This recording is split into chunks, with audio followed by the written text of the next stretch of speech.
Miami, real quick, and we're moving on here, of course. But I thought the one thing I was happy about our football team is I thought, with the adversity you face in that locker room for 4 to 5 hours, and then it's tough when you're on the road with those delays, and then have to go out. And I thought we came out prepared to play and started fast, which was good. So the biggest thing about that came out of that game is, unfortunately, they didn't turn the ball over, neither we. I thought offensively took care of the football, which was huge. We got to create more turnovers on defense, and we got to shore up a couple things on special teams. But for the most part, pretty pleased with the performance. This Eastern Kentucky team, when you watch them on tape, I mean, they're starting defensive nose guard who started Notre Dame at one time. They got a linebacker from Tennessee. They got starting tailback Scott, who's a guy who started for Louisville a couple years ago. So they got 2 defensive ends that can play for anybody. They had 5 sacks against Kentucky a year ago and had a chance to beat Kentucky on the road at Kentucky. So nobody needs to think this team is a team that's going to come in here and can't play because they can't. They got good players here, well coached. So this week will be no different than the other week. We got to make sure we do a great job preparing for these guys and be ready to play, because I come in here all the time and say somebody will get beat. You should every week. It happens. If you look at last week, there's about 3 or 4 1AA teams that beat 1A teams, and it'll happen again this week somewhere. So he's got to make sure it's front of us.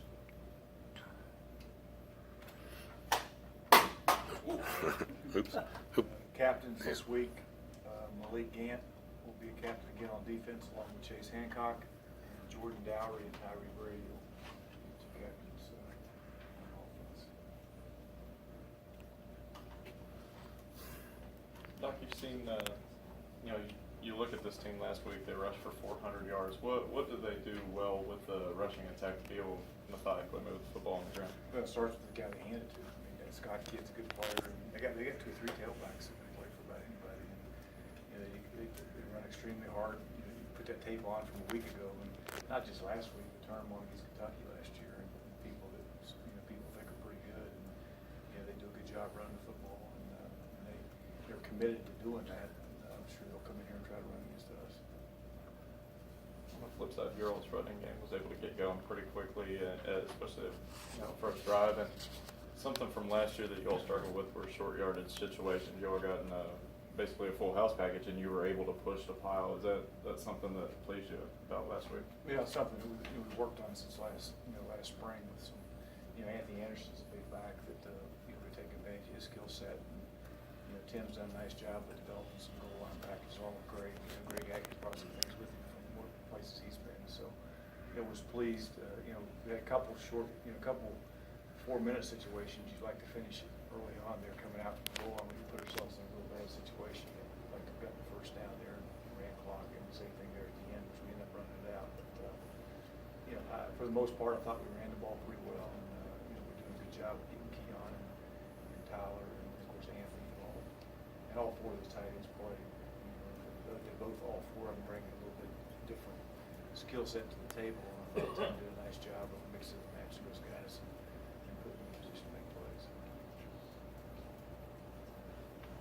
You mentioned Scott. What is it about his game? I know that they utilize him on the ground as a return threat. They sort of do a lot of different things with him. He's a big back. He's a talented guy. And, like I say, he started at Louisville at one time.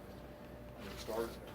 They liked him. We talked to people there at Louisville who, of course, had their strength staff. It used to be our strength staff here. They think he's an extremely tough kid. That's a talented guy that's got a lot of ability. So we'd like to do a great job of getting him on the ground and tackling him this week. Did he play here in that 16 game? I don't think so. Possible. All I remember was quarterback around that. I don't know. Nightmares about that guy. I'm glad he didn't transfer.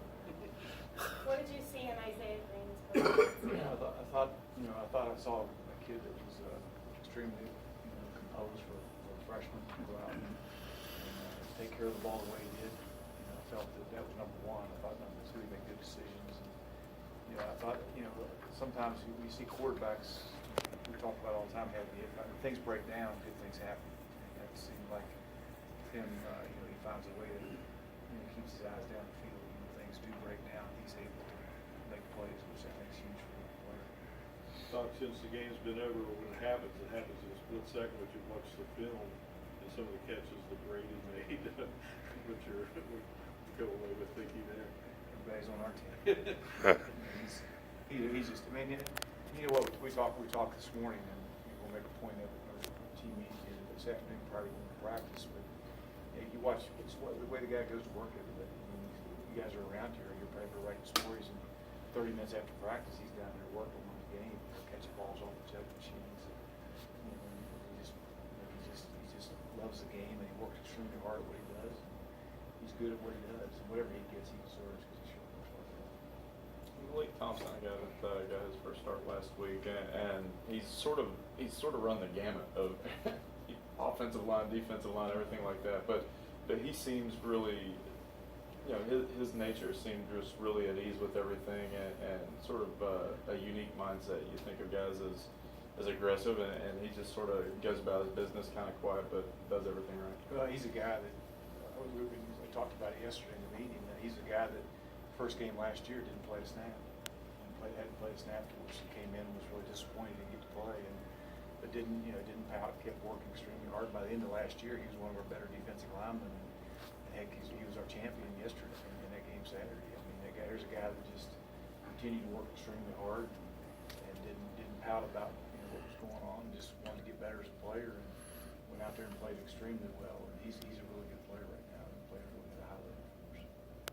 Especially with some younger guys trying to get into the depth chart, and that transition from high school to college and not being the so-called star or whatever. How important is his message for those younger players that are coming up? It's a huge message. Most of the kids that you get recruited at this level, they've played their whole life, and all of a sudden you get up there in that first game and they sit there, we're watching. It's hard on them. They got to learn to grow up, and we've had a couple guys go in on, for example, Gilmore went in on that punt return, and you got a key block to Spring Tyler, on that run that he made there that helped us win the game. And so Gilmore will play more. If he shows us on special teams, he can go in there and make a play and help us. And which now he'll earn our trust now to go out and play more on defense and other special teams. So things like that. There were a lot of examples like that happened, on Saturday. That were young players. We take great pride around here of earning the trust of young players on special teams. If they can run down and make a play on kickoff.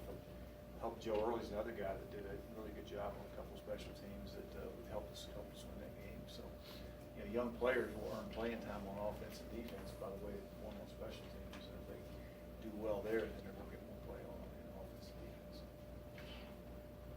I know that B was a captain last week, but he didn't end up getting in the game. What's his status moving forward? Well, he's like I say, I'll tell you if we have a situation where he's out for the year, that's not the case at all. He'll be back, soon. I don't know. 2 days, 3 days, 6 days, I don't know what it's going to be, but at some point he'll be back and he'll be fine. Come out of that game other than that, pretty healthy? I think so, yeah. But I think, what you worry about, you get to a point in that game where, our guys ate pregame meal at 11:30 in the morning, at 6 o'clock, almost 7 hours later, they hadn't eaten anything, and of course, Mark Gill did a nice job. We had a lot of things in that locker room for him, and snacks and that type of thing. You just wonder, you get those long delays like that, it becomes an issue with guys hydrating and cramping and all those kind of. And I thought for the most part, of course, our strength staff did a tremendous job. These guys very in shape, but I thought we probably handled a little better than what Miami did because they had a couple guys with cramps, but we didn't have anybody that actually went down with cramps. But I was concerned about that part of it. Xavier Gaines makes a catch on I think it was the first drive of the game. Y'all go in for the score right after that, and he had an opportunity to make a play later on, wasn't able to complete the catch, but at the same time, he sort of adds that speed dynamic, that athleticism at that tight end spot. He does. Like I mentioned earlier here today, that all four of those guys, and they all four played, played pretty well. So, Cody Mitchell brings a different skill set than X, and of course, I'm Lonnie Vice, a little bigger body. It's a little bit of a combination of both. And then we got the young freshman in there, Miller. He's a good football player. He went in and played a couple of critical snaps, number one on the punt team, but two, he played a couple snaps on offense too. So, those guys all have a different skill set. And Todd and Tim have done a good job of mixing and matching those guys and taking advantage of what those skill sets are. We've talked about in preseason about the red shirt rule, and you have the opportunity to play some of those younger players 4 games. Is this a game because it's an FCS opponent that possibly you look to get them in if the situation presents itself later in the game? I don't know that. I think, one of you, as I mentioned before, you better play your best players, you better play your beat. So, we're gonna do whatever we gotta do to win the game, and if they can help us go win that game, as Gilmore did on Saturday, then yes, they'll play. I'm not gonna put a kid in there, he's not prepared to play, so, we're only in game 2, and, I think Gilmore, I could be wrong, correct me if I'm wrong, Jason, I think he's the only true freshman who's actually played that particular game, so, as we go along, if need be, then we'll play those guys, if not, then we'll play. Malik Thompson sort of told on you. He said you actually liked the music during the 5-hour delay or whatever it was the other day. She that was the worst thing I ever did. She talked about it's like putting you in a torture chamber or something. I had to sit and listen to that for 5 hours. I told Jacob from now on that, plus the damn speaker was right by the coach's locker room, so that's going to the other end from here on out on the way to that. No, who put Keon in charge of the locker room music? Malik also gave us that info. I worry about a lot of things, but I pick my battles. Music isn't one of them. So whatever they want to play, they can play. As long as they go out and play well on Saturday, I don't care what the music. I'm going to find a way not to have to listen to it. I thought I'd ring in my ears all the way back on that bus ride home for 3.5 hours. It's a happy bus. Kind of switching gears, your former kicker, Corey Bedvick, is still in the hospital trying to recover from those injuries. You have a message for him? No, yeah, we just, we're praying for him. He's just what a tremendous kid. What a sad situation it is. We're just hoping he recovers. I know Mark Gale and Todd have been in touch with people there at the hospital, so I don't know exactly where that situation is right now, but just a sad deal. Just a daggone shame, but that kid was going through. It's just because he had such number one, he's a great kid, worried about his health, and number two, he had such a tremendous camp and was putting himself in a position to be a kicker or runner on somebody's roster. And where that's going to go now. So, always got to